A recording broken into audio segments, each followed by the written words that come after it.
Yo, what up, everybody? You are listening to Behind the Baller podcast. This is episode 88. I am your host, Ben Baller, not Ben Humble, also known as the Korean John Cusack.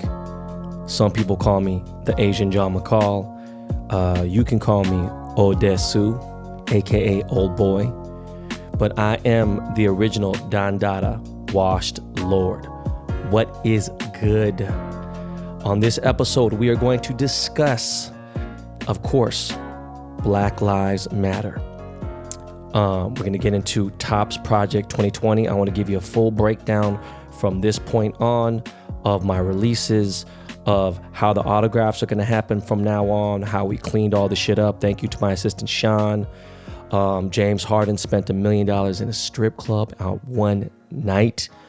Stress and anxiety is still there. It is officially summertime. My kids have graduated school, and I'll tell you about their graduation. It's fucking crazy. No Jackass of the Week this week. We got fan questions. Oh yeah, my man Nordan, aka FaZe Rain, he's good. Business Never Personal is some bullshit. Derek Chauvin ain't the same motherfucking dude in the video that killed George Floyd that they got on the mugshot. I don't know who the fuck that is. Yo, Las Vegas is open. My favorite wings for Wingstop. A lot of other shit on another brand new episode of Behind the Baller. Miles, Lakey Lake, let's go.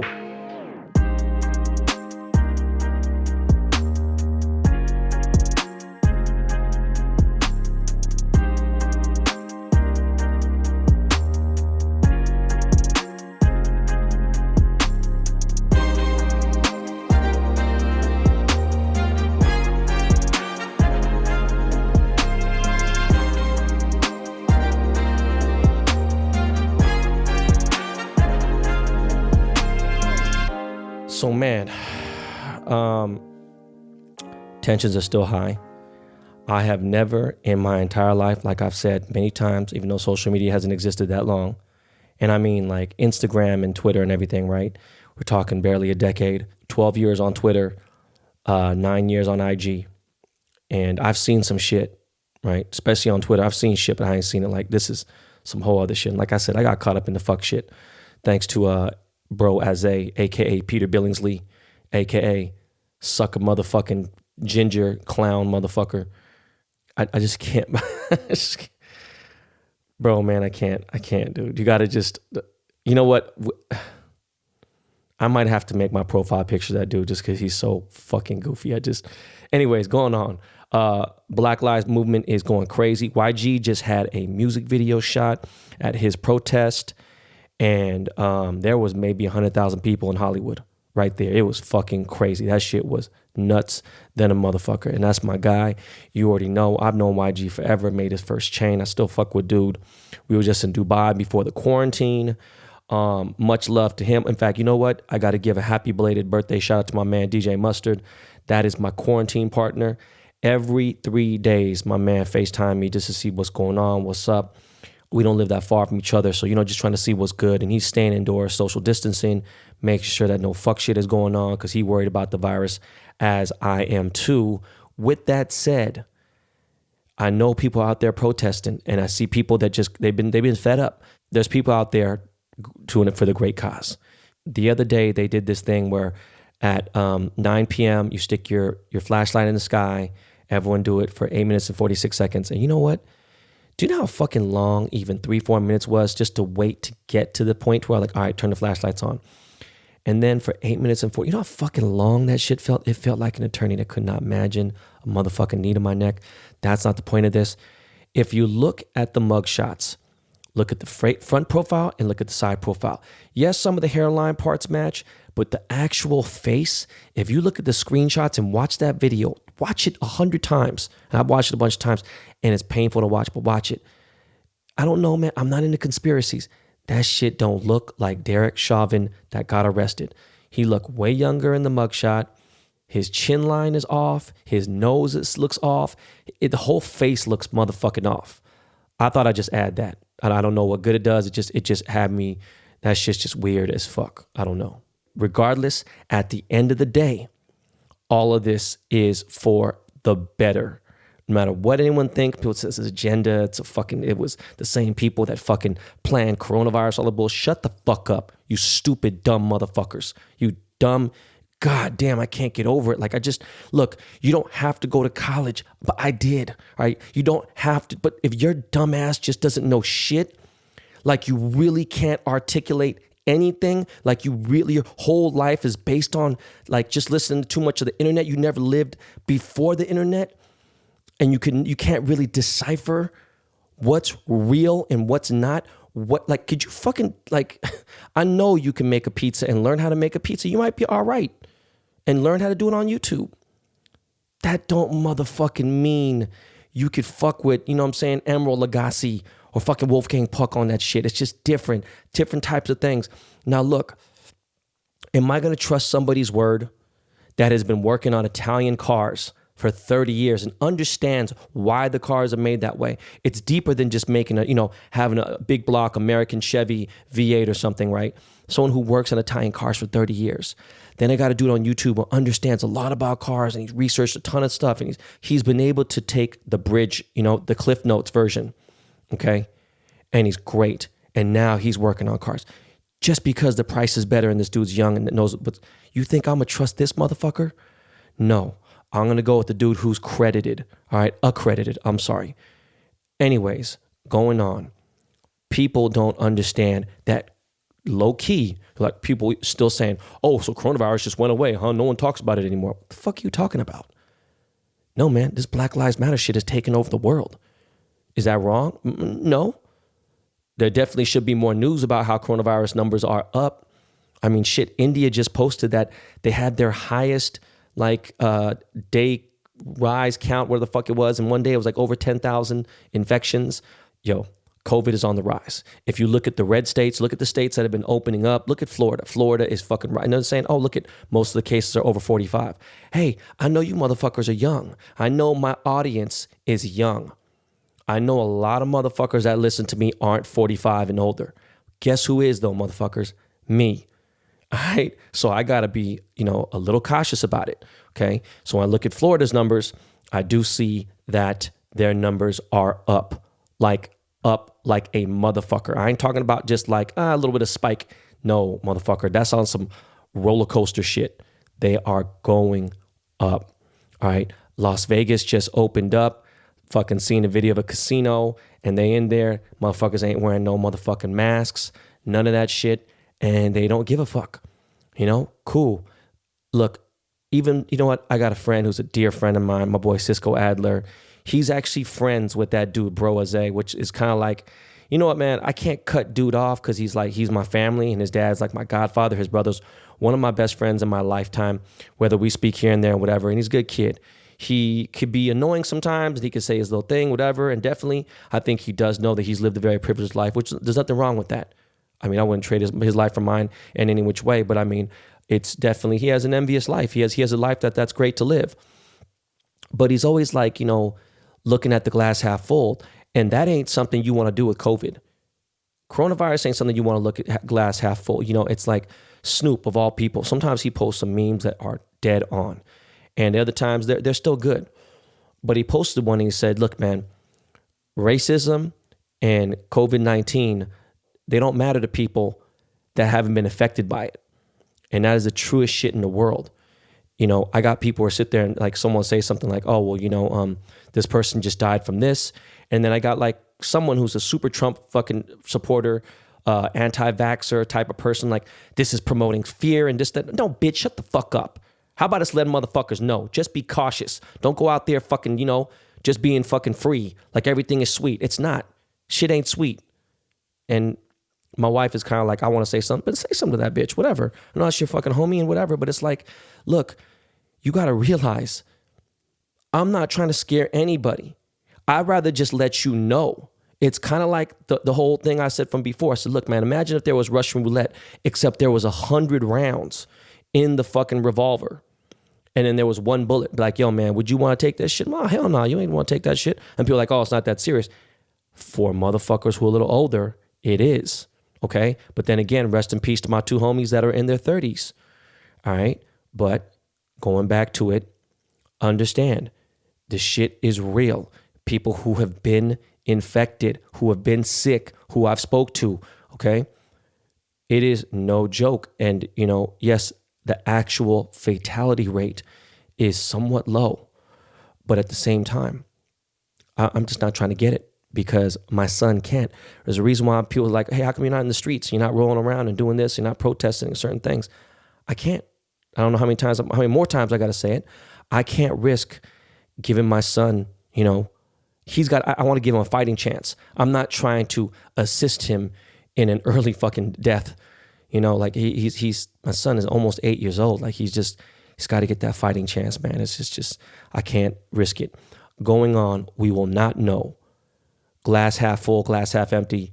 How about, motherfucker, break the glass? All right, check it out. From all this protesting that's been going on for the last 7-8 days, we will not know shit until at least 2 to 3 weeks. Even Cisco said some stupid shit. Oh, well, I guess we'll find out in a few days. How the fuck you gonna find out in a few days, dumbass? When we really know is gonna be in a couple weeks, a few weeks. So I would say by, somewhere towards the end of June, this month. But again, shit is no joke. I'm praying to God that it doesn't, we don't have a spike. And you know what? It wouldn't mean that I'm wrong because over 100,000 people have died. This shit is no motherfucking joke, whether it affects old people or not, or whatever, and how you people, whatever relationship you have with your grandparents, or some of you guys, your parents. I don't know what you guys got. I know I love my mom, all right, and my mother-in-law and my father-in-law, so I want to make sure they're straight. But yeah, it's going to be real interesting when we find out what these numbers are. And trust me, I have said this a million times. I am trying to go to Tokyo. Tokyo's still on a level 2, which means you can go, but, reconsider it. I don't think they're quarantining. Can't go to China. I have no care to go to fucking China. I'd like to go to Hong Kong to go visit my fam out there, my boys, but they're not letting anybody in without a 14-day quarantine. The Philippines, I'm good. I'll wait a little bit. But what I really want to do is I want to hit New York City 1. I want to catch the fade. I want to whoop that ginger boy's ass. Whoop his, I told you, man, I'm going to bite that motherfucker. I'm going to kick that fool in his fucking shins. I'm going to hit him in all the smarts. You feel me? I do want to hit Miami. I've said this many times. I can't express how much I want to hit Miami. Speaking of Miami, shout out to my boy Brett David. He owns Prestige Imports. They are the official Lamborghini dealership of Miami, Florida. His dad was a legend in the Lamborghini world, and his father passed away early. He had to take over. He's also a Pagani dealer, Audi, I believe Bentley, everything else. Anyways, he has a hypercar that I'm interested in, and I'm checking it out right now. I would never put this out there on social because people are like, oh, what the fuck? That's so insensitive. Shut the fuck up, man. Let everyone do what the fuck they need to do.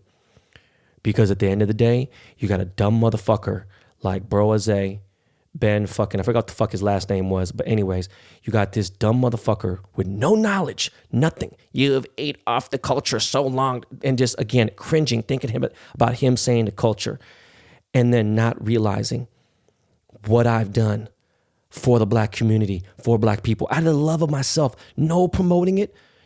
Why didn't I promote it in 2010, 11, 12, 13, 14, 15, 16, 2017?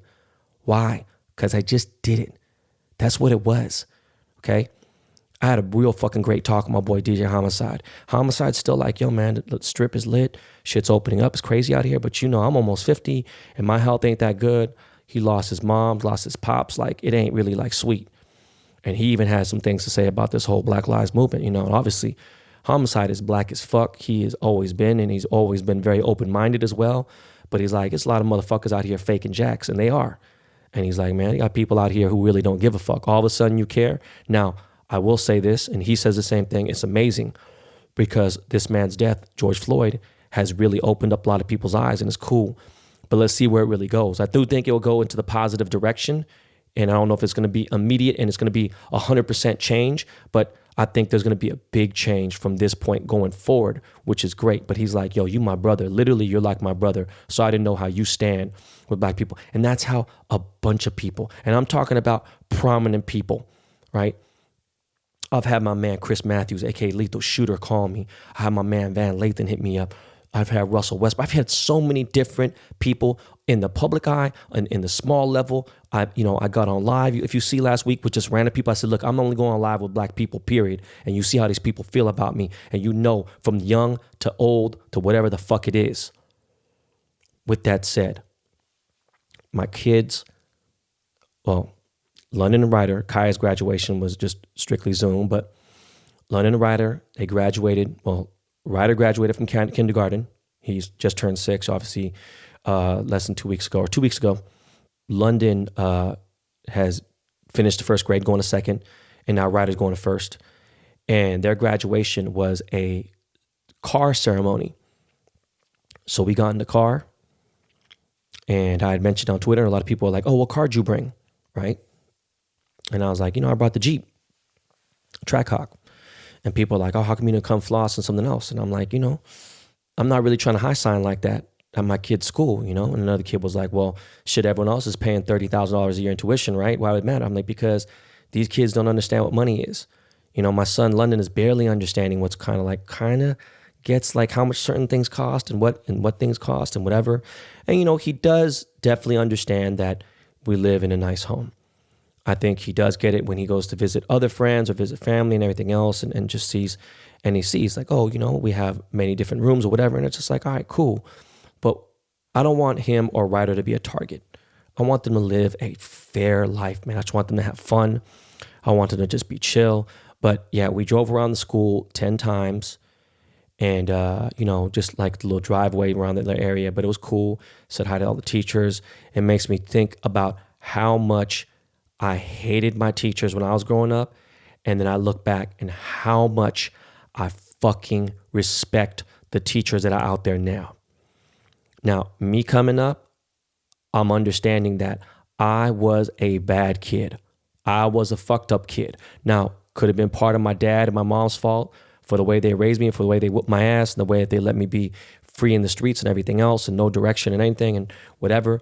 I obviously turned out okay, I guess, but you know what? I would have maybe taken some of the less success and less money, and people are like, bullshit. Man, I don't know, man. Happiness is priceless. And some of that PTSD that I got from other shit is just, like, I don't know, man. It'd have been like, all right, cool. Maybe I'd have been one of them dudes who goes on, and sees other people's lives like, damn, that's a nice life. I wish that, boom. But then just be able to sleep at night and get your 8 hours peacefully and go to sleep and wake up and everything else. It's just, we live in a different world today. But anyways, going back, I think about it and I look at all my kids' teachers and I respect the fuck out of them, and I send them fucking nice Amazon gift cards and everything else. They email us back and I'm just like, thank you for teaching my son and thank you for being there with them. And what's going to happen, I don't know. As of right now, I don't think that they're going back to school. I think they're going to have to be homeschooled and that's going to suck. It's going to, whatever, but the kids are having a good time. With that said, a lot of stress, a lot of things going on.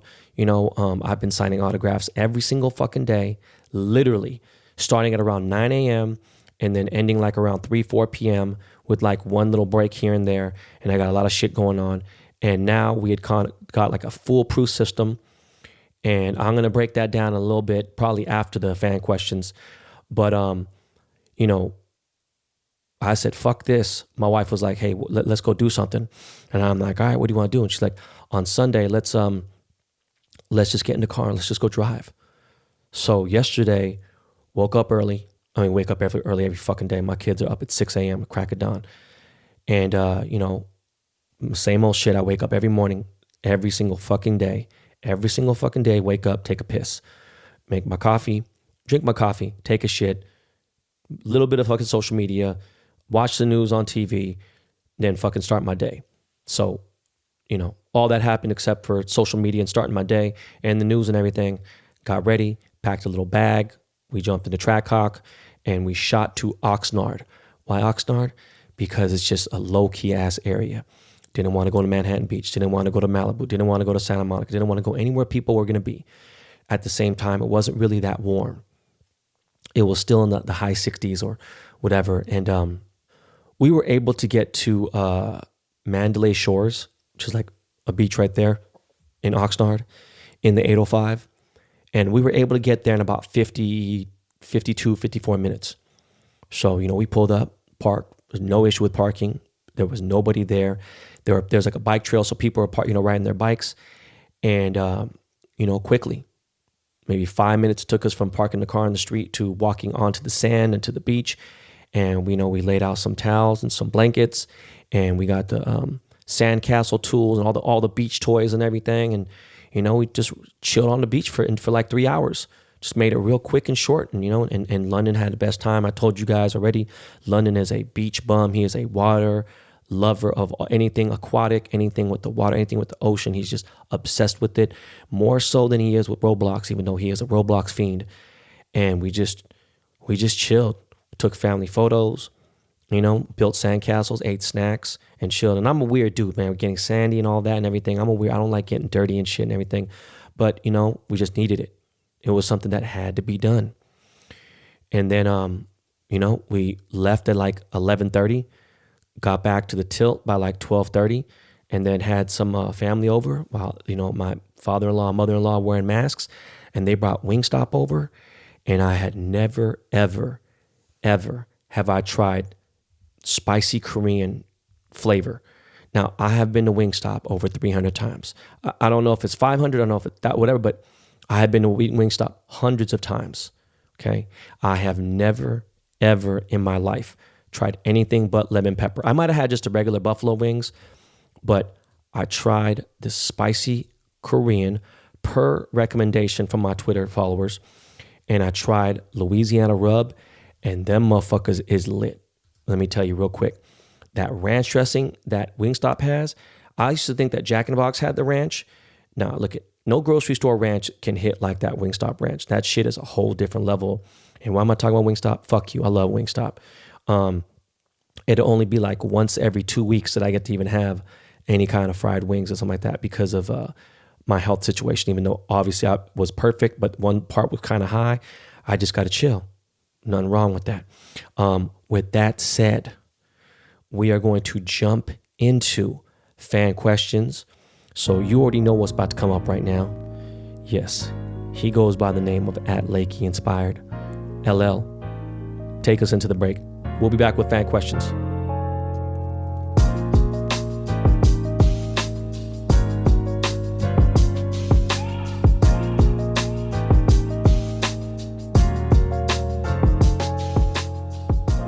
So the last few episodes, I have told you guys about our new sponsor, Acre Gold, our official subscription platform for gold. Now, there's a lot of uncertainty with markets, and having gold is important to have just in case shit really hits the fan. Acre Gold lets you make small monthly payments and then sends gold straight to your doorstep every few months. I encourage all of you to sign up so that you're putting money into different formats that will increase during shitty times like these. Here are the benefits of Acre Gold. It's affordable. You don't have to pay out of your pocket all at once. It's convenient. Physical gold bars mailed to your doorstep. Acre branded gold is the highest quality, designed in California and minted in Switzerland. Subscribe for $30 or $50 a month. Once your gold stash reaches the price of a 2.5 gram Acre gold bar, they will discreetly ship your gold. You're in control. You can easily cancel or modify your plan to suit your needs at any time. Find out more by going to getacregold.com/baller. Acre is the sponsor of this Behind the Baller podcast episode. getacregold.com/baller.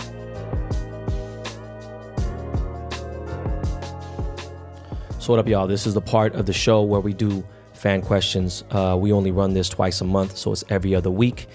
And what happens is you go to the Apple podcast page, right? The official page for Behind the Baller podcast. We are available on every platform, anywhere you possibly could listen to podcasts. We are there. But as far as the ratings go, they don't really have a Billboard 200 for podcasts, but Apple iOS does. So that's kind of where we kind of favor it. I won't lie to you. It is what it is. And if you go to the Behind the Baller homepage on Apple iOS, you will see that there is a review section, And what you do is you leave a 5-star review, and for your review, you leave a question, and I will answer it on the show. Unless it's a stupid question and people have already asked it, whatever. Pay attention to the show, motherfuckers. Catch up. All right, let's start with Larry from Vallejo. Says the greatest podcast, been a fan ever since. 2 questions from you. I'm from the Bay Area. Have you ever listened or hung out with the legend Mac Dre before?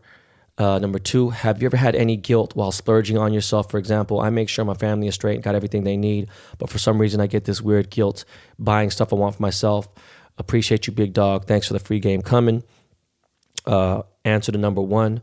I have never hung out with Mac Dre. I'm sure I could have many times. Not many times. So I could have definitely several times early on. I was obviously, going to college out there. I had ties with people after when I got into the music business. I was doing some communication courses. I forgot what the fuck the black music video channel was in the Bay. It was called Soul Beat, I think. I forgot, but I remember working there. Anyways, going on.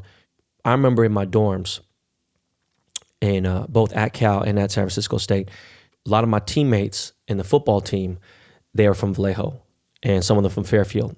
And some of them from the Crest, and that's the CCC, and they fuck with Mac Dre heavy. And I've brought it up on the show before where they have, Mac Dre and Lil Bruce mixtapes. I used to listen to a lot of Mac Dre early on. When I say that early on, I'm talking about 91, 92. I think around 93, I don't think I really listen to Mac Dre anymore. So I don't want to hear about anybody tell me what they used to. I was listening to it in real time, not later when everyone, when it became popular. Number 2, have I ever had guilt from splurging on myself? You know what? I'm going to be completely honest with you. Maybe early on because I was fronting and I was spending more than I actually had. And actually there's times between 2006 and 2009 where I felt like, you know what, man, I'd have to even check some of my homies that would say things to their kids. I remember not to say it in a negative light. One time Jonas was really upset. Jonas came from a very poor family. He was adopted. And, they lived in a trailer park, like no joke. This is Jonas, LRG, rest in peace. And one time he got mad at his son, Aiden. He was like, yo, man, don't touch that. That costs more than your life. And it hit me the wrong way, man. And I said something to him. I said, man, come on, man. We out here acting a fool here and there, whatever. And you tripping on this little thing here and you going to tell him that shit. And what's the moral of the story is like, I've always had somewhat of a conscience when it comes to that type of shit, But as far as me buying myself a car, I'm not trying to hear shit from nobody, man. If you have any idea what kind of stress I've gone through, how crazy I've drawn myself to where, signing these autographs, you guys may not understand this, but my mind goes through a weird psychosis. Like, I don't know what it's connected to my hands. I don't know if it's from arthritis or whatever. And I think sometimes my assistant looks at me like, yo, it's not that difficult, just write. It's a struggle for me because I have a certain hand style. And I've always had very good handwriting. But now it's like gotten a little bit worse and my hands shake, really bad. And there's other things. I mean, again, I could be in perfect health. There could be other things wrong. I'm not really sure. But with that said, I think a lot of it has to do with just the stress that I've put on myself and how hard I am on myself. So when I do splurge or I buy something for myself, I don't feel bad because my kids are fed several times a day, snacks throughout the day. My firstborn child, he has lived very well, better than I ever have. He's had way more things than I've ever had growing up. He's had everything he's ever needed. My wife is good. She is taken care of. Everything is good for her as well. My family is taken care of. Nobody can say a fucking thing to me. I'm looking at a $2 million car and no one is going to say shit about that either. My wife could bitch about certain things, but she can't because I hold it down too motherfucking strong. Thank you, Larry. Appreciate it. Ants23 writes, hey, Ben, I've been listening to your podcast since day one, but I wanted to ask, what watches do you have in your collection? And when is the next K-Town episode coming out? You know what? The K-Town episode, I don't know, man. I know I promised you guys that shit, but I just don't know. As far as watches, man, I can't even break it down. I pretty much have, I have a stainless steel AP 41 millimeter Royal Oak chronograph that I'm looking at right now that I did all PVD DLC. It's all blacked out. The whole watch is black, matte and satin, two-tone. I got it in rose gold as well. I have a AP skeleton in rose gold, 41 millimeter. I got maybe 12 Rolexes now. I used to have 40. Used to have 47 watches, and I think I've got it down to like 11. I got a Patek Philippe. I got a Patek 5711 fully iced out. I have 5711 rose gold that's not iced out. And then I have a Nautilus Patek Philippe 5726. I got a 5981A stainless. I got a 5981R rose gold. I got, like I said, I have a bunch of Rolexes from Batmans to fucking to I still got a President. I got a lot of watches. I've been wearing my Casio lately, to be honest with you. I wear my Casio. What is that? The 2100. The Casio looks like a Royal Oak. That's basically, I mean, I'm going to keep it real with you. My daily beater is probably that AP black joint, which I wear once in a while, or the my 5726 Patek Nautilus. So yeah, man, I don't know. Different times, man. Weird. I haven't wore earrings in fucking 3 weeks. RJ Hahn writes, NFL Combine. Love the podcast. Were you ever invited to the NFL Combine? I was not invited, but we do the Combine, testing in camp. We did it every single year. We do it twice a year. Shit, we did it in the beginning of the season, at camp, and then at the end we do it for real. And it consisted of, back then, obviously, there was 40 time, there was how much you bench press, there was agility, things like that. Again, in college, I was not as strong as I was later on in life, meaning like after I graduated college, because I just was, I just wasn't that strong, man. I think I maxed out at 255. And sophomore year, I never did better than 3 times on the 225 rep. It was pretty embarrassing, Our kicker was the only person weaker than me on our football team. And it's pretty embarrassing, to throw up 225 pounds, 2 plates on each side, and 3 times. It's fucking embarrassing. My best 40 time was 4.47, and that was our last year. We had the programs my junior year, and it's pretty fucking fast still. Michael Farkas writes, "Hey Ben, this has been on my mind for the past few weeks since you played some unreleased music back in your A&R days on IG Live. What I want to know is, can you talk about your current relationship with Dr. Dre, and have you heard any songs made for Detox? Do you think Andre ever blessed the world with a record?" I don't have a current relationship with Dr. Dre. I have not seen him in forever. There have been some times in passing that we have spoke. Straight Outta Compton, I didn't get invited to the actual real premiere, which I was kind of bummed out about, but I didn't have any like real direct. I mean, it was, the thing about Dr. Dre is that's where I learned how to change my phone number. I never met anybody who changed his fucking phone number more than him. I mean, he changed. And back then it was like having the house number. You call the house, you call the cell, whatever, boom. And he changed his number a fucking lot. It was a big deal. That going on, he just, it's hard to catch up. I know that, talking to Michael Lynn, who's like his right-hand man, and a couple other people, he had told a bunch of people like, yo, I heard that Ben Yang is doing good. And they're like, yeah, man, a motherfucker, big deal.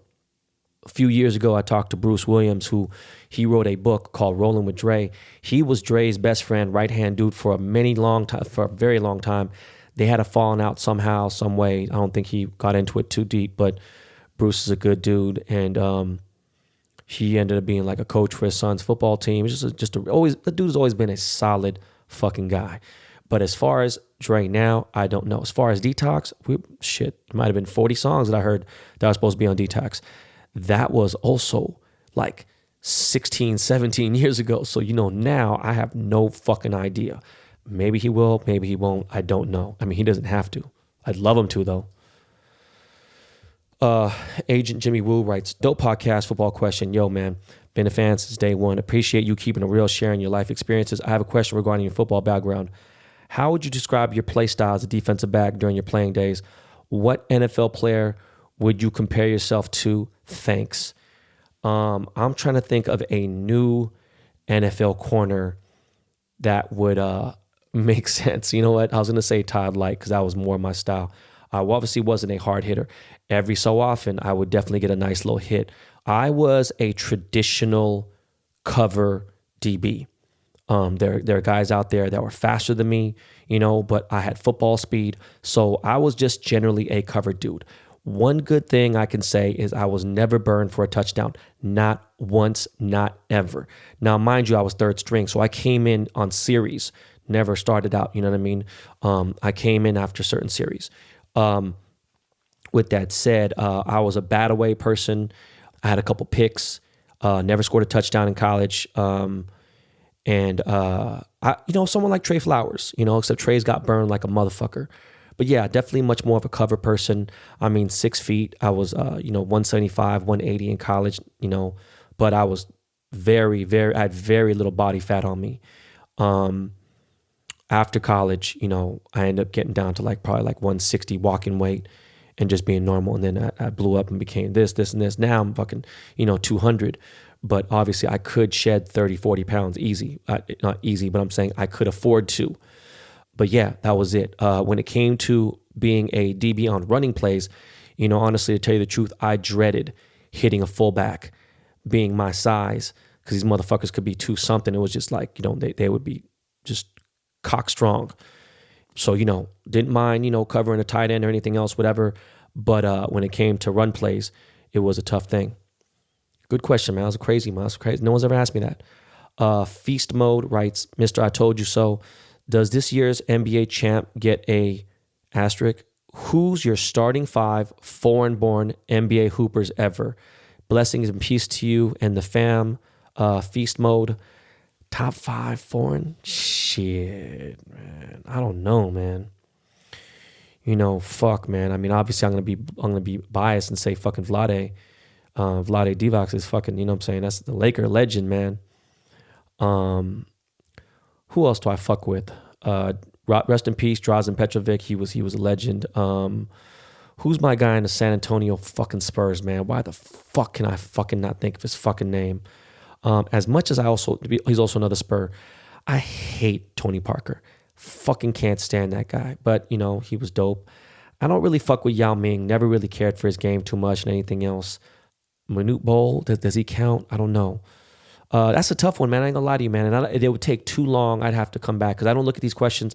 I do this freestyle off the dome piece. But I apologize, man. Those are the ones that I can think of. I'm trying to think of some more people off the top of my fucking head, man. I mean, Giannis is obviously fucking insane. I don't know, man. Trapani6 writes, what up, Ben? Hope the family is safe and healthy. I know you have talked about this already, and I don't want you to repeat yourself, but I wonder how to get the signed cards that you're doing, specifically the Willie Mays. And again, my apologies. Hey, bro, all good. Don't trip. Guess what? After we finish fan questions, I'm going to do an entire breakdown of how this shit's going to go, and it's going to be a lot smoother. It has been fucking madness with these cards. Kokini123 writes, I'm Joe from Queens. Ben, what's good? So just like what Budden, Rogan, and Rap did and got that podcast back, will you make the same moves and go to Spotify or Luminary? I'm also a firefighter for the FDNY. And if it's cool with you, I'll send you out 2 FDNY kid shirts for London Wire. I'll send one for you too, but your old only wears a XL white tees. Love the podcast. Bless. Amen. Look, dude. Number 1, thank you. Number 2, that is the move. I won't lie to you. Do you know what I'm saying? A lot of people don't get this. I am fucking so sick of making jewelry, but I'm just so fucking good at doing it. And I had mentioned before that my hands are kind of fucking up. With that said, it hasn't affected my jewelry. Jimmy's doing the carving anyway, but as far as certain things, the touch of it and stuff, it's just, there's not much more. I don't know. I think I'm just going to go back to being a jewelry salesman, maybe in 3 or 4 years if I'm not retired. But the podcasting, this has really been the best, I just love talking shit on the mic. And I think that is going to be the move eventually. Our podcast is not even a year old. We're not even at episode 100 yet.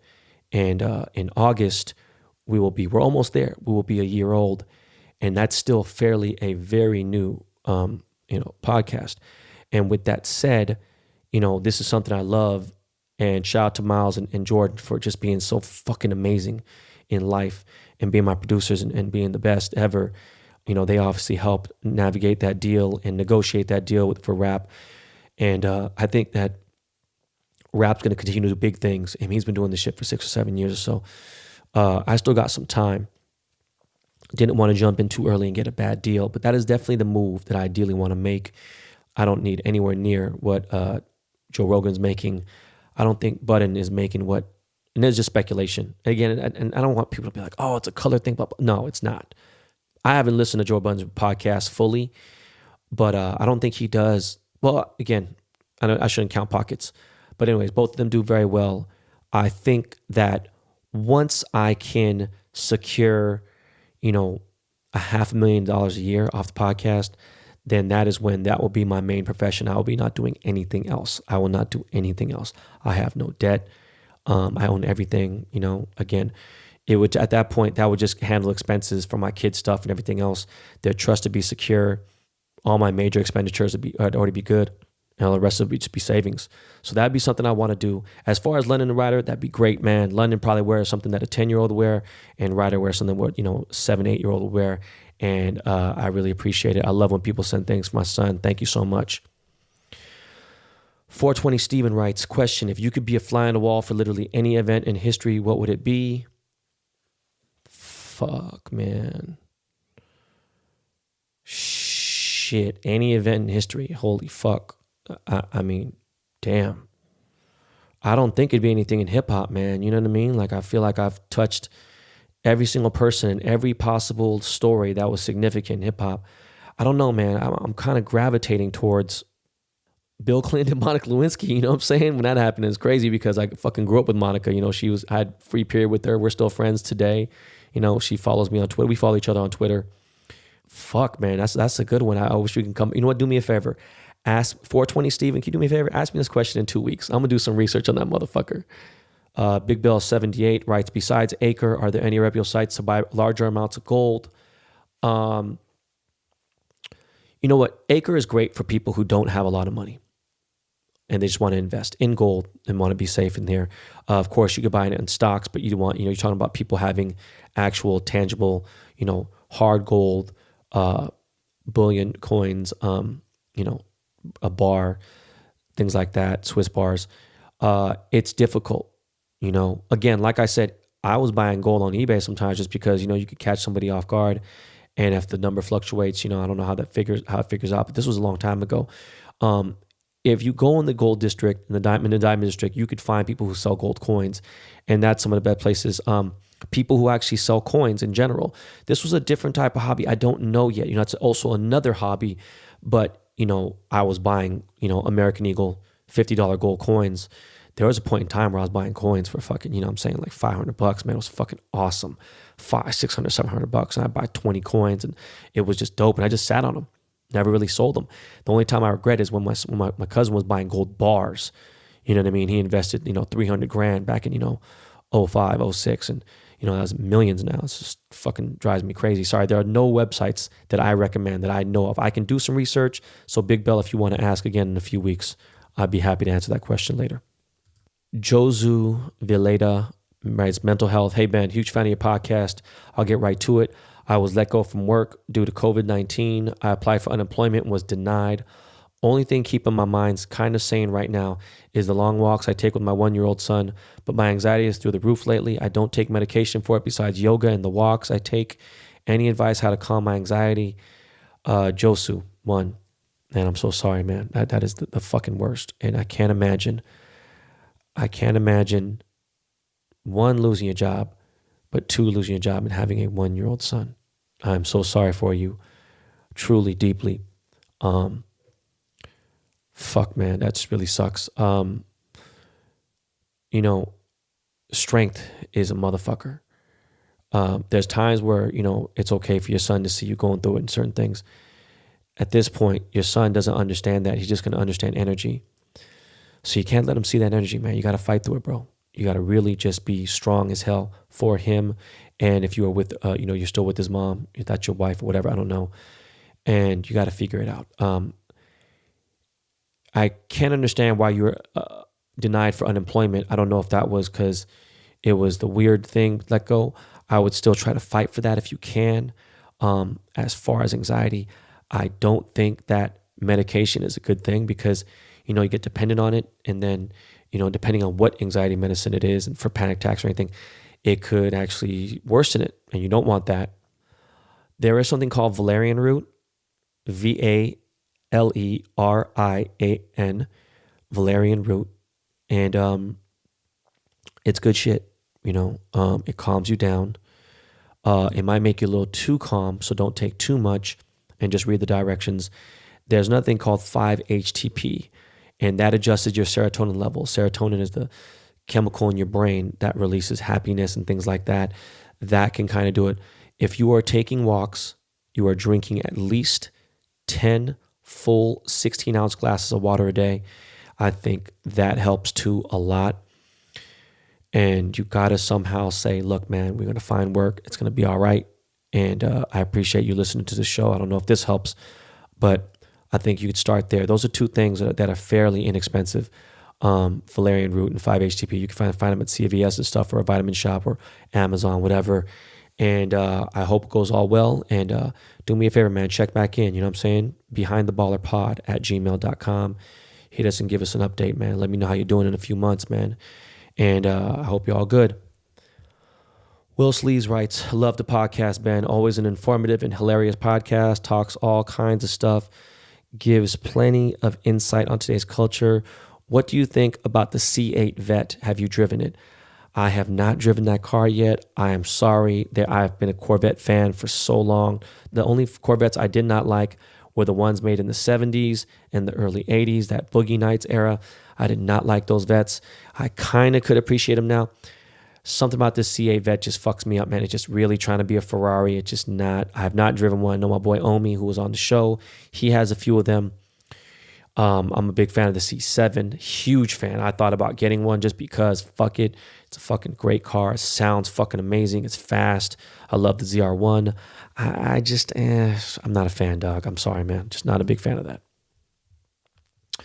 Denny Kim 23, parking your car. Hey, Ben, hope the fam is good and yourself is doing good and staying healthy. Just want to know, as a new exotic car owner, how do you go about parking your car at restaurants, hotels, etc.? And how do you feel about valets taking your cars to park them as well? I used to be kind of weird. Depends. If your car is slammed on the ground like mine are, all my cars are lowered. So like, especially on like an Aventador, when you slam it on the ground, that shit scrapes on anything. At that point, a good valet driver should be able to see that they can't park that car. So what you're going to have to do is you're just going to have to park it yourself. You have to spend more money to park it up front. And if you got the money to get the car, you shouldn't be cheap on parking. It just is what it is, because oil change is going to cost $1,600, $2,000 for an oil change. You're going to have to do certain things. Tires that cost 10 grand, random things, insurance and things like that.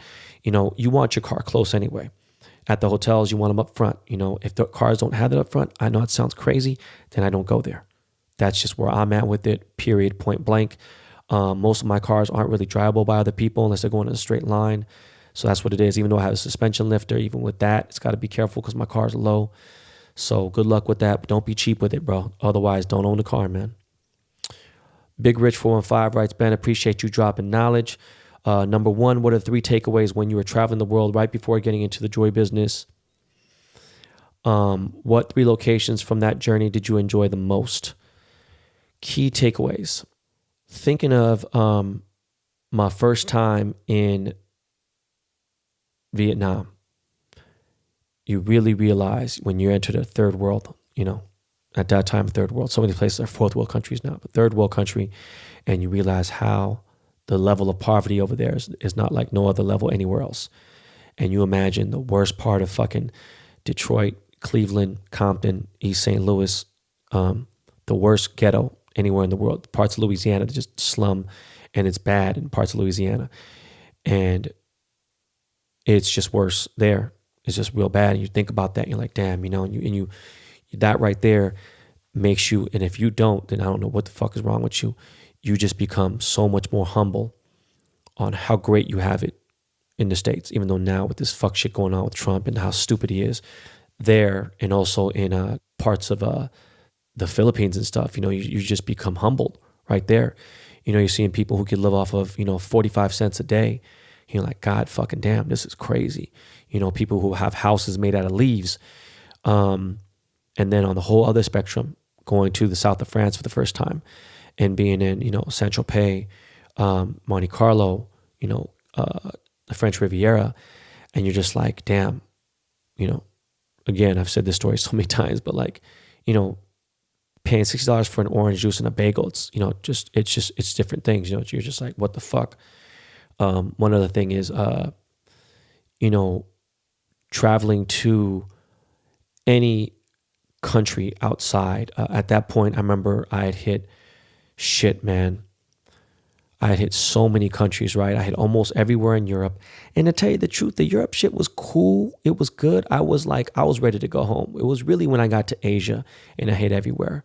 The Philippines was definitely something that was just on a different level of fly. And also it was the same thing for what was going on. Also, how little you value, something as simple as a phone. I mean, it's important, but at the same time, it's like, it ain't the end of the world, especially with backups and everything. You have your shit backed up. You could get a phone and within hours, you can get your phone back immediately. And then within hours you have, whatever pictures or other apps you need to download through Wi-Fi, whatever. Back then, it wasn't like that. Obviously back then I had a two-way pager and I had a Motorola Razr. 3 locations down that journey I enjoyed the most, obviously Saint-Tropez, Tokyo, even though I've been to Tokyo once or twice before. And shit, man, it's a toss-up, man, between Phuket and Boracay, Philippines, man. It's a tough one. Those are the ones that really, man, that hit me in the head. K Visionary writes, best podcast, the only one I listen to. I appreciate you, baller. Thank you for dropping your gems and keeping it the best at GK_Visionary. Oh, that's all he did. Review. Much love, K Visionary. The Real Rami Rob, I guess. I'm sorry, The Real Rami Rob. Jewelry. Yo, man, big fan. I've been wanting to buy some jewelry, and I was wondering if you'll ever have a sale on IF & Co. for your podcast listeners. Also, the website, Shop Gold. What's your take on it? Is it sketch? I've never been on that website. I just knew that they sell a lot of fake shit, and they do a lot of bootleg shit. I don't know, man. I wouldn't fuck with it. Do me a favor, Rami Rob, email the Behind the Baller pod at gmail.com and I will get you a discount code for IF & Co. All right, brother? Appreciate it, man. Biggie0056 writes, top 2020. Besides the Jeter card you've been talking about for days now, what other card are you hyped for? What other artists have you purchased? I am hyped about the Ken Griffey Jr. more than anything in the world. That's why he is going to be either last or second to last. And now I am very hyped about this Jackie Robinson card. I cannot wait.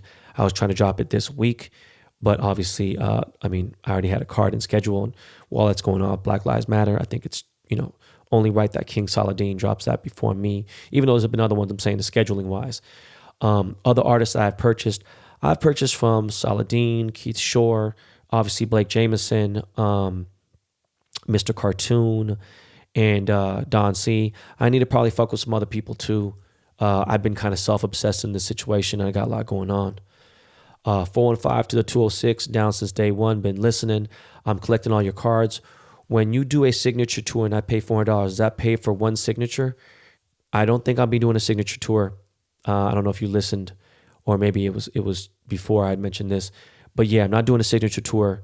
I will be doing a private signing in Seattle late this year, but that will be a private signing, probably with Griffey or Ichiro. And I don't even know if I mentioned that before. That's fucking top secret news.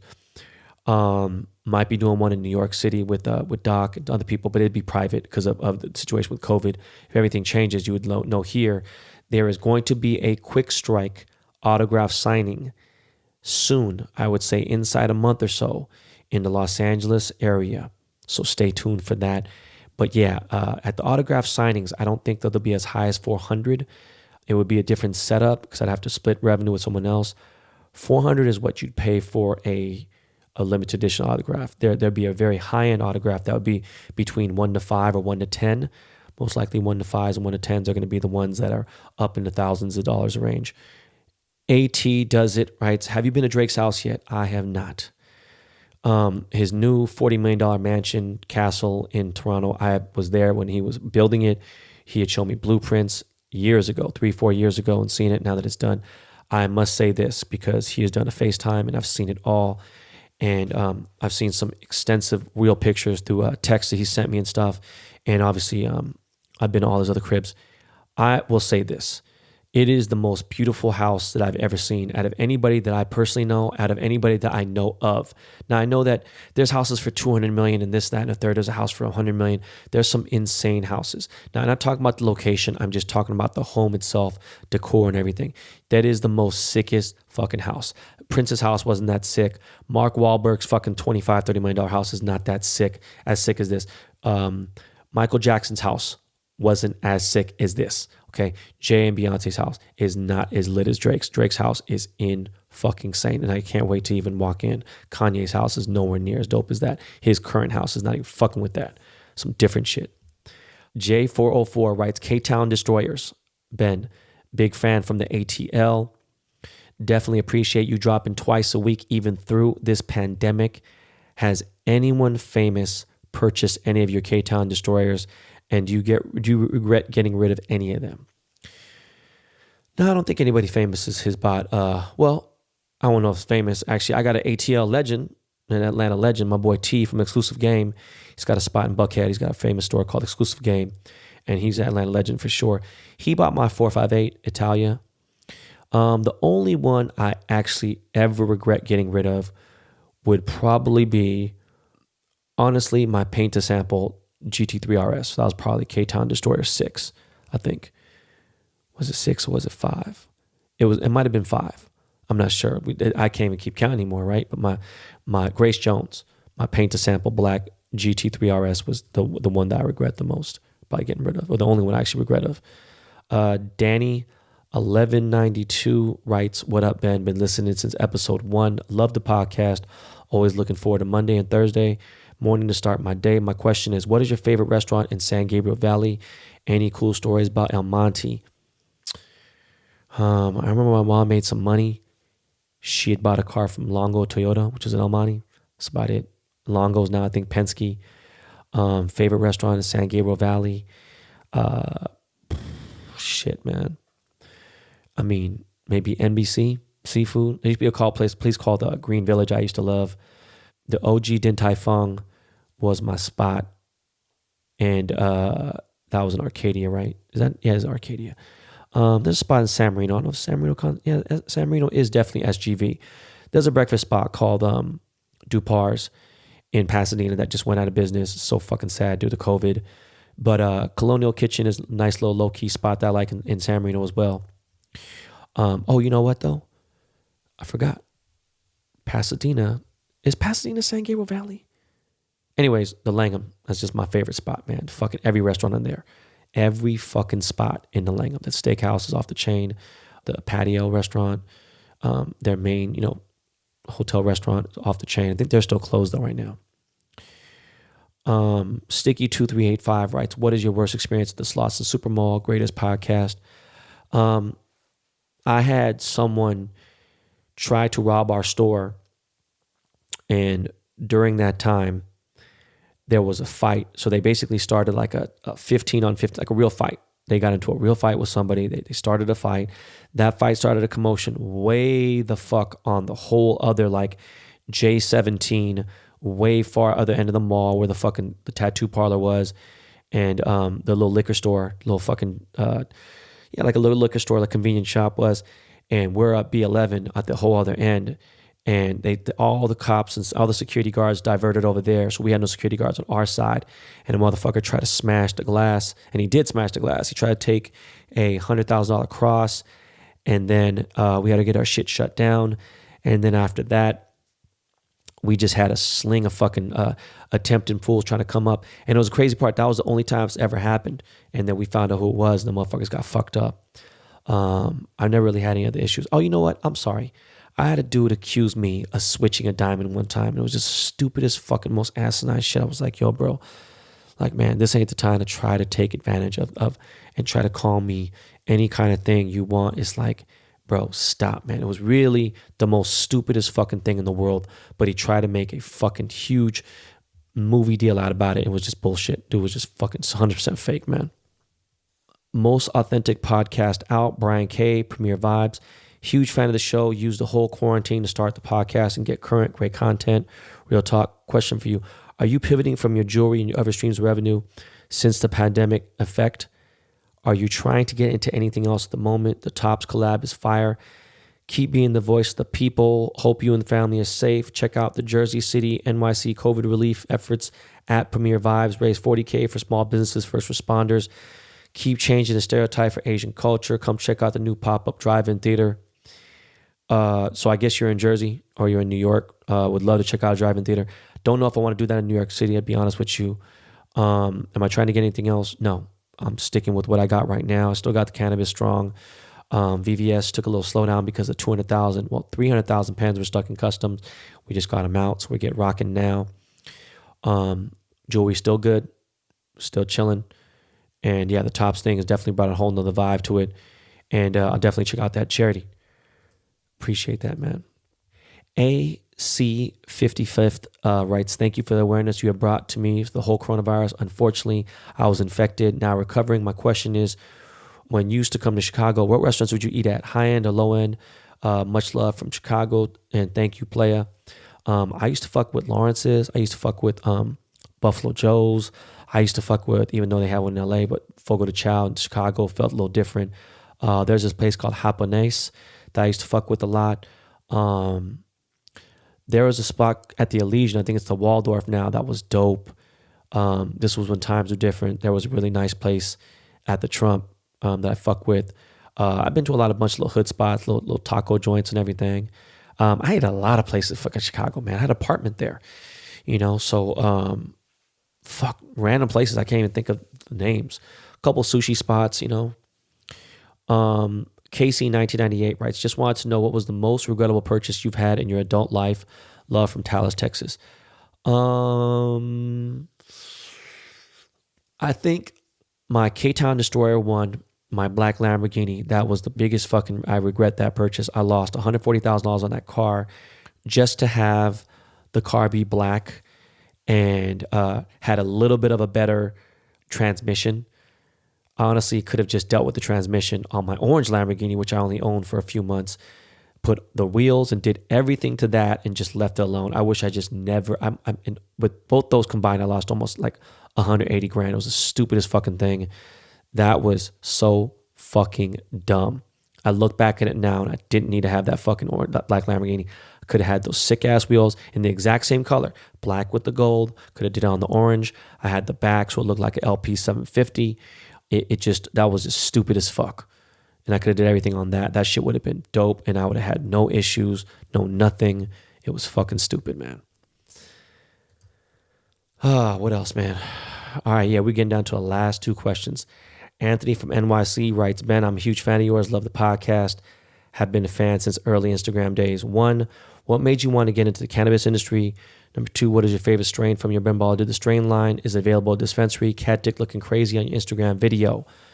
What made me want to get into the cannabis industry was I was already propositioned by my boys, Pat and Mike, to jump into the cannabis vape game. And I've been smoking and everything, and I've been around Be Real and Soul Sustenance, and I've been talking about that, how I've been down with Cypress Hill and Kenji and all that. And, there's so much backlash about vaping and things like that. And I still vape every day, still smoke my VVS every day. And, I had ran into some people that I work with in Cookies and at Green Door in San Francisco, and they had an amazing opportunity for a fucking insane farm, like ridiculous cultivation. And I checked it out. I was like, all right, man, what's the buy-in? What's this? And so, I decided let's do the Ben Baller Did the Strain. And my favorite strain would probably be Jonas B, which is like purple lean. And it's a hybrid, but very indica favored.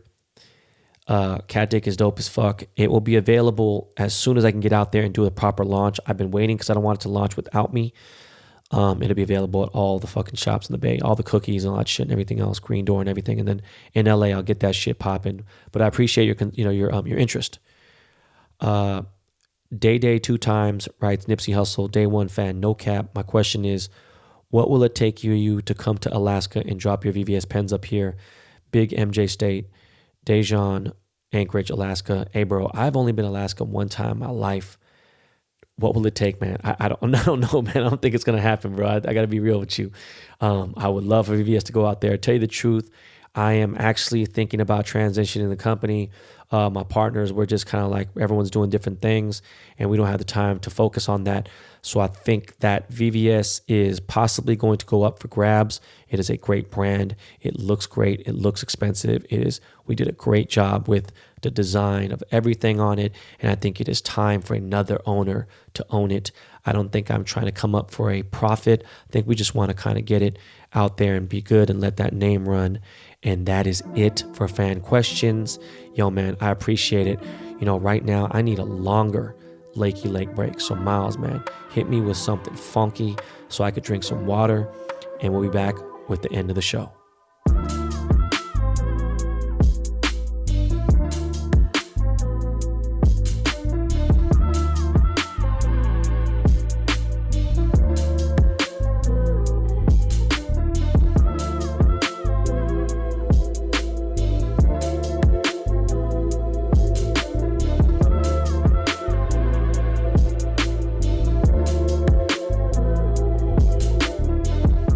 Yo, what up, man? So this is the outro of the show. Doesn't mean it's going to be quick. I got some things I want to break down. First and foremost, there is no Jackass of the Week this week. Although, like I said, it should go to that dude at Bro Aze, a.k.a. the Ginger Peter Billingsley. This motherfucker looks like he writes country music, and he just looks fucked up, man. Dude, I still can't get over the fact that I haven't even gone to his Instagram page. I hope some of you people left some funny comments and shit. Someone DM'd me, said he was deleting their comments and shit, and it is what it is.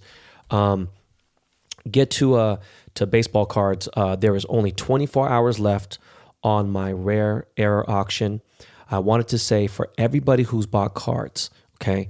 Now, real quick, I want to break this down. We did 200 Trouts, okay? I refunded 20 people their money and didn't sell those spots again. I haven't figured it out yet. Don't know if I want to. So even though I did sign a 200 card because I did it weird, there's like an open area in random areas. I didn't sign like card 163 or something, or 179 and one whatever, but I canceled like 20 people's because I recognized their IG names, and I saw that they're on that racist shit, and they were against me when I'd said my things about how I said fuck the police that killed him and fuck all the fucking crooked cops and all this other shit. And I don't really like police in general. So, some people want to have their agendas, or not their agendas, they have their own beliefs, and that's cool. You don't have to follow me. It's all good. But with that said, there's 180 cards that were signed on Trout. There was 10 special cards. So, let's say there was almost 200, right? And on the Ichiros, I canceled 30 people. And on the Frank Thomas, I canceled 30, right? It was 10 and 10. And then I was like, you know what, man? So realistically, they're not going to be any more. It's still going to be numbered 1 to 100. And they're just open slots in there. Am I going to ever do it later? No. You know what? It's cool. I'll just own them myself. And what makes it better is that means that there's less cards out there. So it makes it more rare and harder to get. Now, with that said, going on forward, I will say out of, let's see, there's 70. So let's say like for 150, so 3.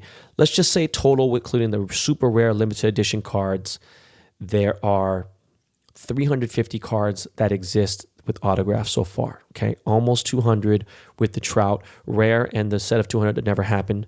And then let's just say 75 rare Ichiros and 75 rare Frank Thomases. So now we're about to start with the Ricky Hendersons. They have just started shipping. I am going to put up a website. I just got a website. I will not tell you the name of the website now, but we have a website. We're going to make it very basic and easy, have a Shopify account started on there and everything else. There will be no more of you guys just sending money randomly. No more of that shit. There will be rules of how everything goes with this last thing. No more loose open PayPals being sent to me. It's just not going to happen. Okay. Back to what I was just saying. I just realized I fucking stopped because I jump everywhere. Out of those 350 cards, I would say I might have fucked up 10 signatures on there, meaning one of the B's look a little bit off, one of the numbers look off, like it might have been like number 117 out of 200, and I might have wrote a 1 and kind of fucked up here and there. I'm not going to just put every error card on eBay. Fuck that. What I did was I put an unhappy face somewhere on the card and the sleeve. If you didn't send a sleeve, it's too bad now. I'm not accepting those anymore because it's just been a fucking shit show. The last week and a half have been fucking nightmare. I've done nothing but work. Felt like manual labor. No matter how much money it is a lot of work. But I'm going to break down a lot of things in a second. If you just hold on, I will break down this whole thing with Project 2020. But I am making it so that everyone benefits a lot better. Again, there is a website now. You can just go directly to the website. If it sells out, it sells out. Now with Ricky Henderson, I am only signing 50 Ricky Henderson cards now. Okay. I'm going to do a 1 of 5 release. I don't know if I'm doing it this Friday. Most likely not. I will probably do it next week. Next week, I'm going to drop a 1 of 5 Ricky Henderson autographed card. I provide the cards, and there'll be 5. They will be shipped out immediately once you buy them off the website. I will give the website information here on my Instagram, all my social media. There'll be information for that. Now, Ricky Henderson is the last card that you will be required to send me to get an autograph. Now, it's not going to be 200. It's not going to be 100. It is going to be 50. Okay? Speaking of error cards, there is 24 hours left on my error auction. It is at 10,000 right now. If you type in Ben Baller, Mike Trout error, you will see, but the auction ends tomorrow. So don't sleep on that thing. All right? Like I said, I am going to break down this whole shit to you guys right motherfucking now. Okay? So I'm going to give you guys the rest of my list of all the releases. I am not going to give you the exact dates because I don't know when the dates come out. Okay. I only know when Jeter drops. Okay. And I'm going to break down the Jeter situation. And so you guys can look for it. You guys can mark it on your calendars. And I'm going to tell you guys something very special that only podcast listeners will know. I will not say it on social media until probably, what day is today? The 7th. I might tell people around the 15th. That would give them 10 days. My Derek Jeter card is going to drop on the 25th of June. That is the 25th of this month. Okay. My Cal Ripken card drops this week. I don't know if it's going to be Thursday or Friday, but it's going to be one of those days. My Cal Ripken card drops this week. I changed my entire design on the card to coincide and correlate to what is going on in the world today so that I do not forget. Every time I look at that card, I think about what's going on now. Even though he is a white man, it will make sense when you see how I changed the entire card around, my design. Derek Jeter drops again on the 25th. 10 days prior, I will announce something special publicly, but right now, I want you guys to know that print run is going to be crazy. 1. Number 2, my agent is Derek Jeter's agent as well. So we got something planned together. Number 3, there will be autographs. I think 10 autographs will be given out throughout that print run. So if the print run does 20,000, 50,000, 200,000, there will be 10 autographed Derek Jeter cards in that set. And I have no idea when the fuck they go. They'll be just like the 101. They'll be popped in there somewhere. APs are dropping, and that's one thing I'm going for because that is going to be my most important card of this entire set. Now, the surprise. I am making a Ben Baller, Derek Jeter, number 2 chain. Yes, it'll be a little bigger than a Micro Jesus and definitely have much more diamonds. It'll be completely flooded in VVS white diamonds. It'll be yellow gold, 18 karat yellow gold, Cartier level. All right, the best of the best. It will come with a thin Cuban chain, 24-inch Cuban chain, solid. It'll be number 2 to represent the captain, aka Mr. November, Derek Jeter. There will be a $15,000 Derek Jeter number 2 chain that will be given to a random person in this print run. This is not a joke. I have no idea who it's given out to. I'm going to coordinate with Topps. They're going to ship it out with a random card, and that's what the fuck it is. Sounds crazy. It is what it is. It is coming out of my pocket, not Topps. Okay? So Derek Jeter will drop on June 25th. If you know anything about Derek Jeter, the 26th is his birthday. So on the second day of promoting, it'll be his birthday. I got a lot of big fucking surprises that day. It's going to be dope. It's going to be a lot of fun. All right?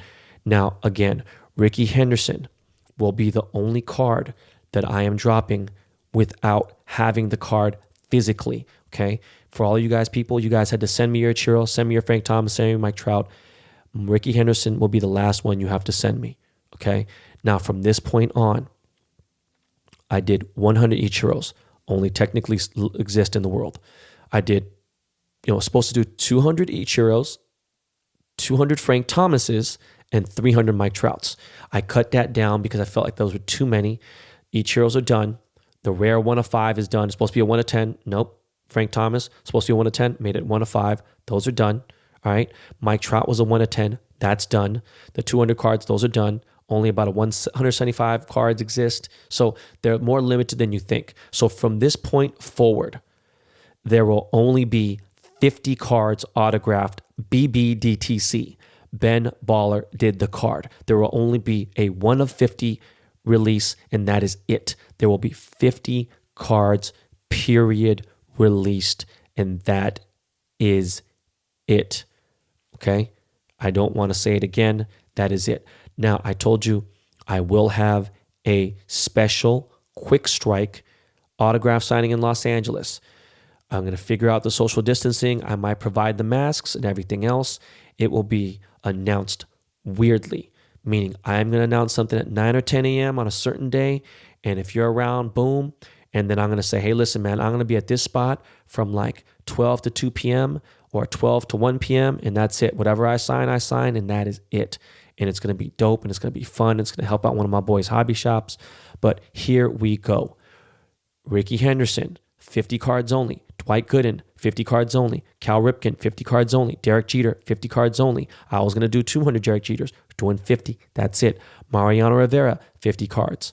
Mark McGwire, 50 cards. Tony Gwynn, 50 cards. Nolan Ryan, 50 cards. Jackie Robinson, 50 cards. Don Mattingly, 50 cards. Bob Gibson, 50 cards. George Brett, 50 cards. Roberto Clemente, 50 cards. Ted Williams, 50 cards. Willie Mays, 50 cards. Ken Griffey Jr., 50 cards. Sandy Koufax, Dodger legend, 50 cards. Now, with that said, because these are such little in quantity, the BBDTC cards will start at $400 Ricky Henderson because you will have to provide the card. So I'm doing that there with that deal. After that, every single card that I do, except for Derek Jeter and Ken Griffey, will be $500 for a BBDTC autograph because now it is 2-3 times rare, way rarer than any of those sets. Most people sell autograph 1 out of 99, this and that, but no, we're not doing that shit. Now, for every player that has a number, for instance, Dwight Gooden's number 16, right? Cal Ripken's number 8, Derek Jeter's number 2. Anytime there's a special number, know that that is going to be, I make it a special card, okay, on the BBDTC cards, all right? On each Euro, it was supposed to be 1 to 100, so number 51 was a special card, okay? We don't have any players with 50, and I don't think so. I'm not sure. I will cross-check on that, but with that said, on the players besides Jackie Robinson, 42 is my number. So when you see 42, that is going to be a special card because that's my number. Now, prior to that, anyone that had a 73 got a special card because that was the year I was born. Now, for the last series of Mike Trout, there was a 127 out of 200. 127 is my birthday, so I did a special card for that card. Do you know? Sometimes on a final card, like card 200 to 200 or card 50 out of 50, those were special. Now, some people consider number 1 special. Okay, cool. More power to you. Again, every card for the BBDTC series will be $500. There'll be 50 cards only. They will sell out very fast. Okay, my Mike Trout rare card 1 to 10 was $2,500, and in literally 3 minutes, I think 72 or 69, somewhere around there, people sent PayPals. There'll be no more loose PayPals happening ever again. This will be very organized. Okay, Ken Griffey and Derek Jeter cards will be $800 each. Those will be special. Now, those are for the BBDTC cards. Some cards are autographed in blue. Those are rare, but it doesn't matter. It's not like it's a different thing. There might be a couple that signed in red. There might be signed in orange, purple. I haven't figured it out. But for the most part, those cards in the 1 of 50 are signed with silver metallic paint ink. Okay? Now, when we get to the rare cards, my Ben Baller autograph. Okay, from this point on, you are going to want to send me the Black Tops Project 2020 sleeve. As you have seen, I've been writing messages on them, doing cool things on there, autographing them. There's maybe, 30 people that didn't send them. If you want to send them back, cool. Send an email to benballerdidthecard@gmail.com, and you can figure it out, but it's going to cost like $25 because I don't want to redo them because it's a bitch to try to cross-reference what number it was. And to tell you the truth, I don't want to do it. So those guys who forgot, it's too bad. It is what it is. All right, now going back onto the Ben Baller autographs, meaning the very rare ones. I'm going to make these more special. I will make sure that you get at least 2 Ben Baller the Chain card stickers, okay? You're going to get stickers in that. Everything is signed in gold ink. There will be special things. If you want a name written on it, I will write your name on the sleeve. If you want a special message on the 1 of 5 card, I will be willing to do that. Even if you want to write, I can't breathe, you can write, I like dick, I like pussy, I like to eat ass, whatever the fuck you want me to write on there. On those 1 of 5 cards, I will. Now, from this point on, from Ricky Henderson all the way to Sandy Koufax, there will only be 5 limited edition Ben Baller cards. Okay, 1 of 5, 2 of 5, 3 of 5, 4 of 5, 5 of 5. Derek Jeter and Ken Griffey Jr. will have a 10 edition because those will be higher print runs for sure. And we'll get into that in a second about print runs. But just so you know, for those who bought Trouts, you understand this is a rarer card because there's 5, but the price will be the same. Obviously, the price for Derek Jeter and for Ken Griffey Jr. will be more, but these will be much rarer. And I did this because it just makes more sense and it makes it a lot cleaner. Now, with that said, the last 2 print runs that just ended this weekend was like Keith Shore and I forgot who the other person was. And Keith Shore just came off of a 99,000 print run. He has the record right now. I think I was number 3, 4, now I'm 5 or 6, whatever it is. By the way, thank you for purchasing the Blake Jameson card that I collabed on. He did 75 or 76,000, not exactly sure. So he's number 2 now, which is great. Is it the end of high print runs? I think so. No offense to Keith Shore. Great for him to do that. There was a lot of publicity. There was a lot of promotion. There was a big fucking wave of hype that was going into that weekend. I had pushed the shit out of all the fucking project. And then obviously the protest began. People aren't spending the same money. Things are different. People are worried about the cards dropping in value. Now, I will say some facts here.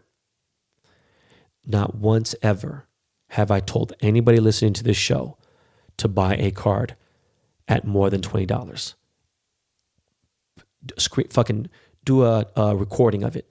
Tell me where I told anyone to buy a card for over $20 as far as a base card. I have not.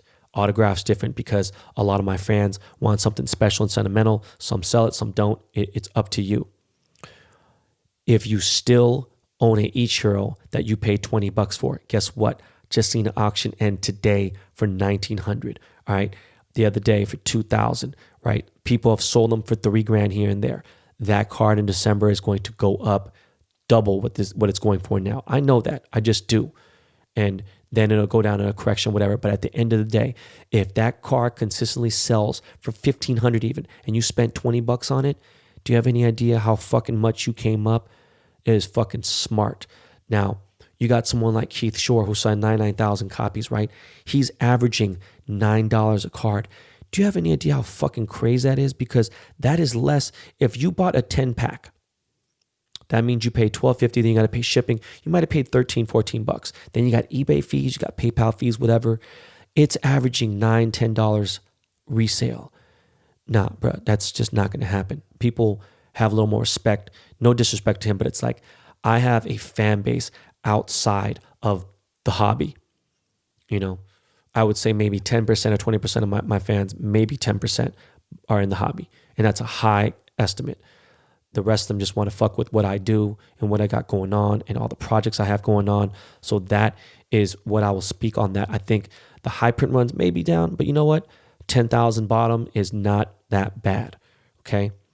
I do have a Cal Ripken again, like I said, dropping this week. It's going to be exciting. I'm excited for these autographs. It's a lot different.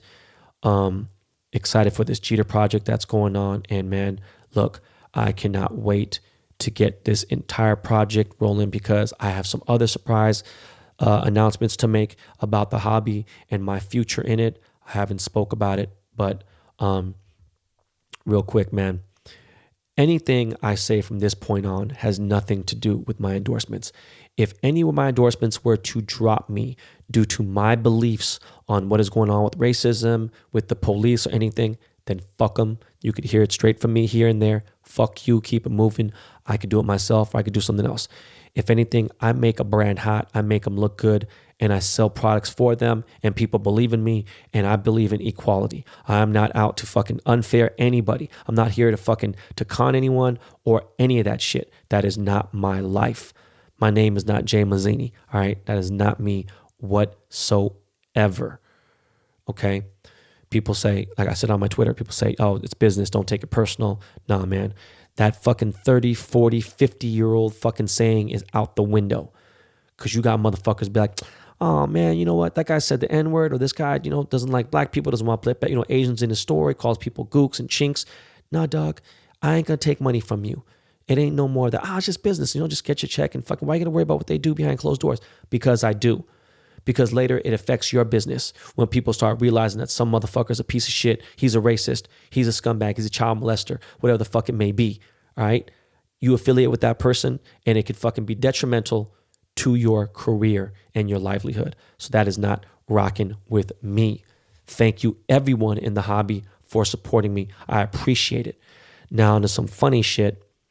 James Harden, aka The Beard, had his jersey retired, not by the Houston Rockets, but by a strip club in Houston, Texas, where he supposedly, allegedly dropped $1 million in one night. Now, James is my guy. That is my boy. That is my bro. He's flown me out to Houston. I fuck with dude. We both got track houses together from fucking Russell Westbrook's dealership in Van Nuys, California. But James, you are a legend. You are crazy. You spent $1 million in a strip club in one night. I hope you got your dick sucked and you took Viagra. And I don't know what the fuck. That is just insane. That is legendary status. Even with everything that's going on, fuck it. Sure, you got it. That's crazy. And maybe my jersey will be retired one day. It's somewhere else. Maybe at a fucking noodle house or at a Korean barbecue. I don't know. Back to mental health. My boy Nordan has been saying some really cryptic, dark, crazy shit on Twitter. I want you guys to please try to ignore it. It is very difficult because he's saying some very scary things on there, but I will say that he is in a good place. Don't worry about it. I have been talking to him. He is very depressed. He is going through some personal things and some business situations, and he is a young dude, had a lot of success. He feels like he has been wronged. I won't get into specifics, but yeah, my man Nordan, aka FaZe Rain, I love that brother. I have been talking him off the ledge. I spent during the worst timing possible with busyness. I did 2 days in a row where I spoke to my dude. I am going to figure out something today to try to help him out some more. He just needs some big homie guidance. He needs someone to be there and just fucking really rock with dude. And I'm going to do what I can.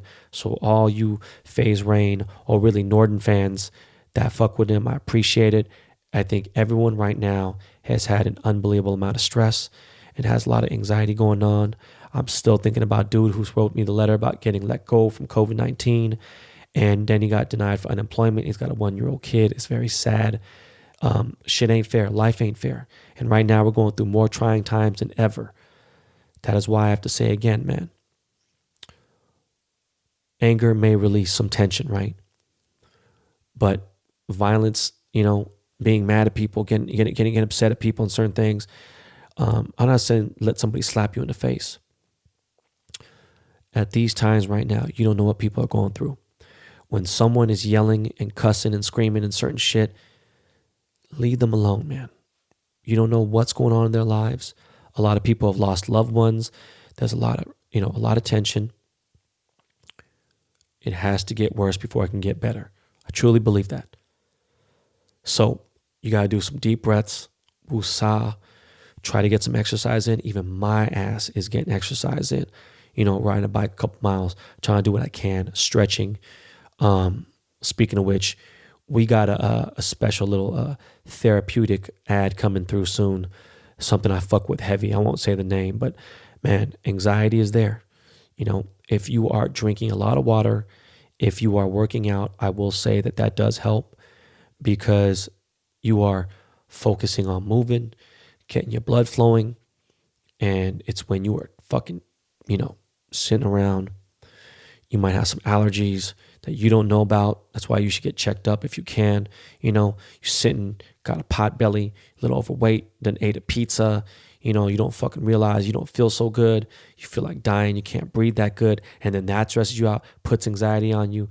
Brothers, sisters, you have to take care of yourself, okay? You really, really need to take care of yourselves. Before we end this show, I always talk about entertainment a little bit. There ain't been that much I watched, but I did watch Queen and Slim finally. So crazy that the story kind of, correlates to what's going on right now with Black Lives Matter. That young brother in the movie, he was in Get Out. He was in Black Panthers, a couple of the movies. I like this dude. Good actor, man. Movie visually was dope. The music in the movie was phenomenal. That motherfucker threw on that Searching, Roy Ayers. I used to play that shit like crazy. People always used to love, everybody loves the Sunshine, but Searching was, music in the movie is phenomenal. They Out, you know what I'm saying, in the South. And it's good. Well, it started in Ohio and then drive down south. And it's a good movie. And then the ending, I ain't gonna lie to you, sucks. I wish the ending was something else. I wish it was the opposite. When you watch the movie, if you have, you'll understand. Yeah, some sucker shit that happened. 90 Day Fiance this weekend did not disappoint. That shit was lit as fuck, was hilarious. Yo, Big Ed, you are fucking, man, bro. When you handed the toothpaste and the motherfucking mouthwash to that Filipino chick, wow, you are a legend. Scooby-Doo is a new release that has only been out for like a week or so. It is a new release movie, meaning it would be out in the theaters right now if we were out in theaters and theaters were open. So I decided, all right, well, it's $19.99 to rent or $25 to buy. It's like, you know what, we might want to watch it again. So for those of you listening and have children, it is a good movie. I love Scooby-Doo as a kid. I didn't love it as much as I love Tom and Jerry and Bugs Bunny, but it was something I liked to watch. I will say that this was a much better version than the version that I watched as a child. It was good. It's long. It's like 2 hours and change, and it's good because it'll occupy the kids off their phones or whatever you guys got going on. It is worth it. I recommend it. That is all we have for the show. That is the weekend wrap up. Thank you guys very much. I have to warn you guys again, please be safe. If you're going out there to protest, wear a fucking mask. Do what you can to avoid. It's hard because there's so many people around, but I'm telling you, the WHO, even though I've called out the CDC and the WHO, they have already said and made a statement and said, look, if you are out there protesting, you just assume that you have COVID-19, all right? I don't know if it's deadly or whatever the strain is. There's all kinds of rumors, everything. All I know is it ain't fun to have the shit, especially if it gets, you don't know if you have a compromised health. Some people don't even go check themselves out, like I said. So please be safe, be careful. Look, man, this shit will be over. This shall pass, like I've said before, all right? Tough times don't last.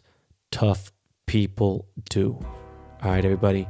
I love you guys. Thank you so much for listening to the show. Please tell a friend to tell a friend. If you're not subscribing, hit the subscribe button now.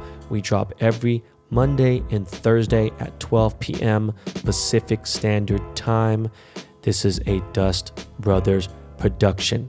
I love you guys, for real. Have the best week. Make it a great day. This is not your practice life. Lakey Lake, you already know what the fuck to do. Take us home, homie.